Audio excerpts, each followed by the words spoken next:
शहरी सुनसान सड़क पर एक कार तेजी से भाग रही थी। कार को चला रहा था डेविड।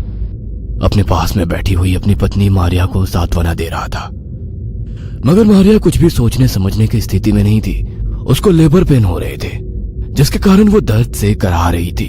मारिया, हिम्मत रखो, सब कुछ अच्छे से हो जाएगा। नहीं डेविड, कुछ भी अच्छा नहीं होगा। मेरा दिल बहुत घबरा रहा है। मेरी ही गलती है, मुझे संभाल कर चलना चाहिए था। आज तो नो मून नाइट है, बस आज की रात निकल जाए। नो मून नाइट के दिन मुझे मेरे बच्चे नहीं चाहिए। है?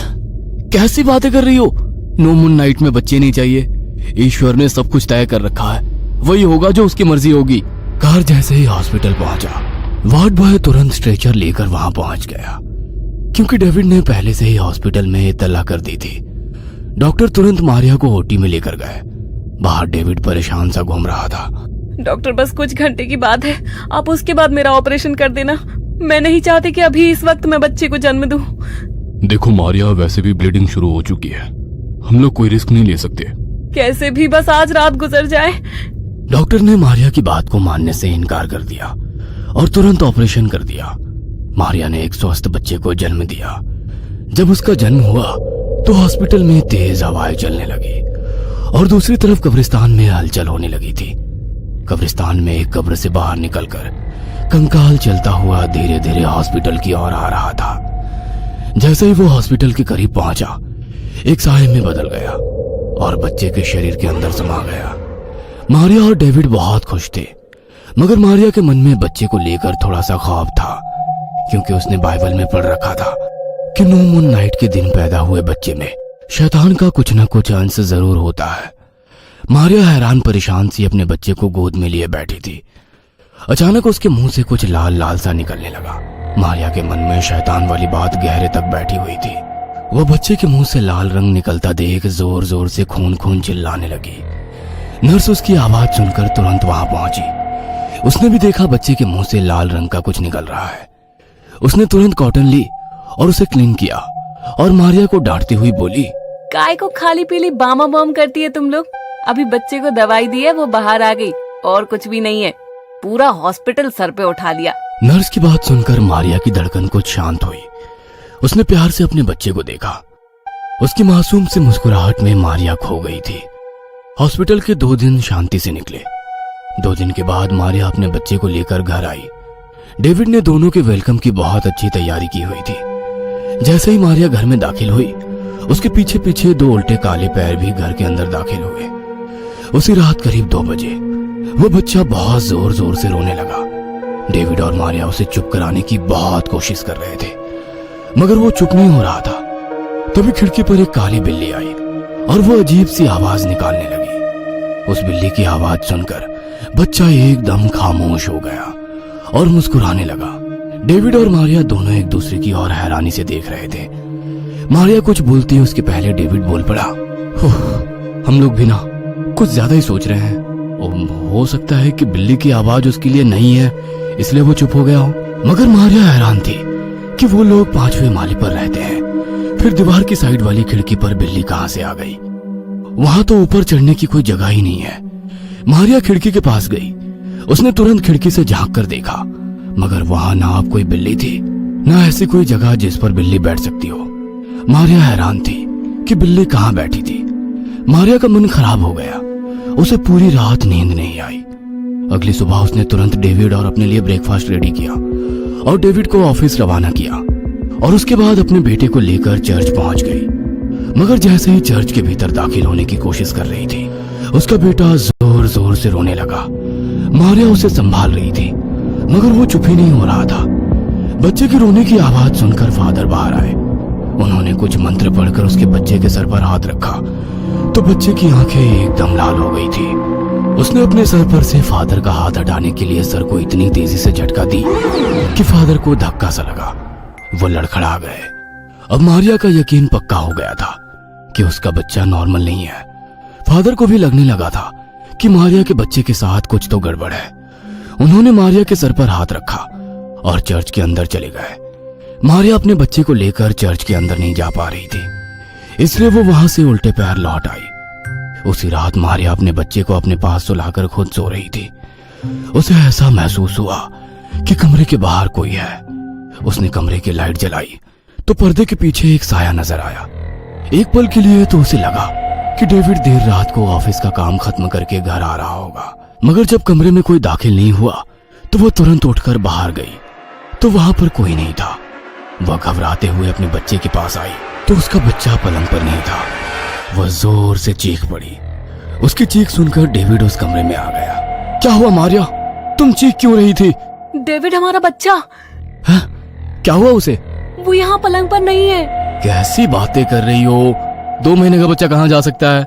देखो, यही तो सो रहा है। कहते हुए उसने अपने सोते हुए बच्चे की ओर इशारा किया। मारिया हैरान थी कि कुछ पल पहले यहाँ पर कोई बच्चा नहीं था, अचानक ये कहां से आ गया। तभी उसे अपने पलंग के पास एक काली बिल्ली नजर आई। बिल्ली मारिया की ओर घूर रही थी। मारिया का मन सशंकित हो गया। जैसे जैसे बच्चा बड़ा हो रहा था, मारिया के मन की घबराहट बढ़ती जा रही थी। अब वो बच्चा लगभग 10 वर्ष का हो चुका था, मगर अब मारिया के साथ हर वक्त कुछ ना कुछ गलत होता। वह किचन में काम कर रही होती तो कई बार अचानक ही आग लग जाती। रोड क्रॉस करते करते कई बार एक्सीडेंट होते होते बची। हर बार जब भी मारिया किसी हादसे से बचती और वो अपने बेटे की तरफ देखती तो वो उसकी ओर देखकर रहस्यमयी तरीके से मुस्कुरा देता। उसके मन में डर बढ़ता जा रहा था। वह यही कोशिश करती कि अपने बच्चे के साथ अकेले ना रहे। एक दिन रात को डेविड देर रात तक ऑफिस से नहीं लौटा। घर पर मारिया अपने बच्चे के साथ अकेली थी। वह किचन में खाना बना रही थी और उसका बेटा टीवी देख रहा था। मारिया खाना बनाकर किचन से बाहर आई तो देखा उसका बेटा वहां पर मौजूद नहीं था। वो सब और उसे ढूंढने लगी। तभी उसे कमरे से किसी के फुसफुसाने की आवाज आने लगी। वह दबे पांव उस कमरे की ओर बढ़ने लगी। उसका बेटा अंधेरे कमरे में किसी से बातें कर रहा था। उसने हड़बड़ाते हुए कमरे की लाइट चालू की तो उसने देखा उसके बेटे के सामने बैठा हुआ काला साया वहां से गायब हो गया। उसका बेटा उससे गुर्राते हुए देख रहा था।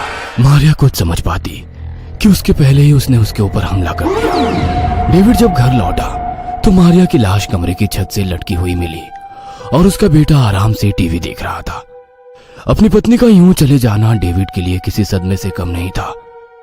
मारिया के अंतिम संस्कार के समय कब्रिस्तान में जब उसका बेटा और डेविड वहां पर मौजूद थे तो उसका बेटा दूर खड़े उस काले साए को देखकर मुस्कुरा रहा था। वहां पर फादर ने यह बात नोटिस कर ली। मारिया के अंतिम संस्कार के बाद उन्होंने डेविड को चर्च में आने के लिए कहा।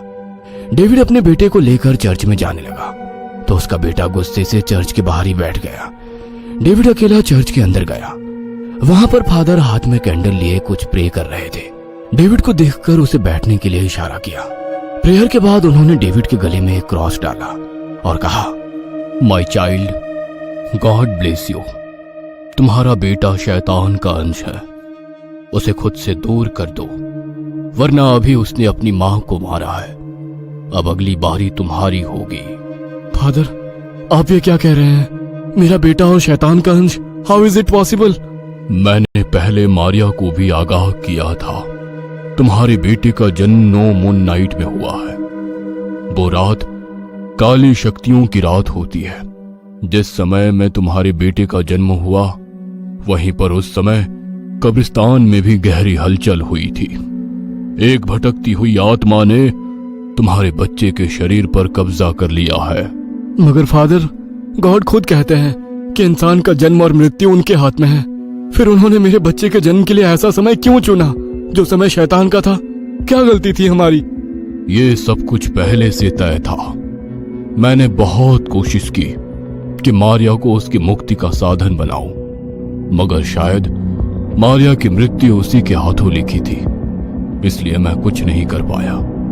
मगर अब मुझे पता है कि इस शैतानी मुक्ति का साधन तुम हो, इसलिए ईश्वर ने तुम्हारे बच्चे को उसका निमित्त बनाया है। मगर अब मुझे क्या करना होगा? कुछ नहीं, अब मैं जैसा जैसा कहता हूं वैसे वैसे करते जाओ। कहते हुए फादर ने कुछ सामान उसे दे दिया। ये हॉली वाटर है, इसे अपने घर के चारों तरफ डाल देना ताकि वो शैतान तुम्हारे घर में प्रवेश ना कर सके। और जब तक अगली नो मून नाइट ना आए अपने बच्चे को लेकर घर के बाहर मत निकलना। फादर के कहे अनुसार डेविड ने अपने घर के चारों तरफ हॉली वाटर छिड़क दिया और अपने बेटे के साथ घर में प्रवेश करने लगा। बेटा घर में प्रवेश ही नहीं कर रहा था, मगर डेविड ने जबरन उसका हाथ पकड़कर उसे घर के अंदर दाखिल किया। जैसे ही उसने वो सुरक्षा रेखा पार की, एक काला साया उसके शरीर से निकलकर बाहर रह गया। डेविड अपने बच्चे के साथ घर के अंदर बहुत खुश था। अगली नो मून नाइट पर फादर अपने कुछ अनुयायियों के साथ उसके घर पहुंचे। उन्होंने डेविड के बेटे के गले में एक क्रॉस पहनाया और हॉली वाटर उसके ऊपर स्प्रिंकल किया। आधी रात के वक्त घर के बाहर निकलकर उन्होंने जमीन पर कुछ आकृति बनाई और हाथ में क्रॉस लेकर प्रेयर करने लगे। वह काला साया वहीं खींचा चला आया। मुझे जाने दो, वरना मैं इस लड़के को मार दूंगा। तो उसे मारना तो दूर की बात है, अब तो उसके शरीर में प्रवेश भी नहीं कर सकता, कहकर उन्होंने मंत्रोच्चार करते हुए हॉली वाटर उस साये पर डाल दिया। साया दर्द से कराह उठा। फादर लगातार मंत्रोच्चार कर रहे थे।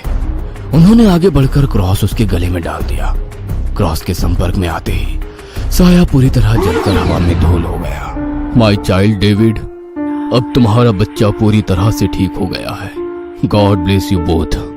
डेविड और उसका बेटा अब खुशी खुशी रहने लगे थे, मगर उनकी जिंदगी में मारिया की कमी हमेशा रहेगी।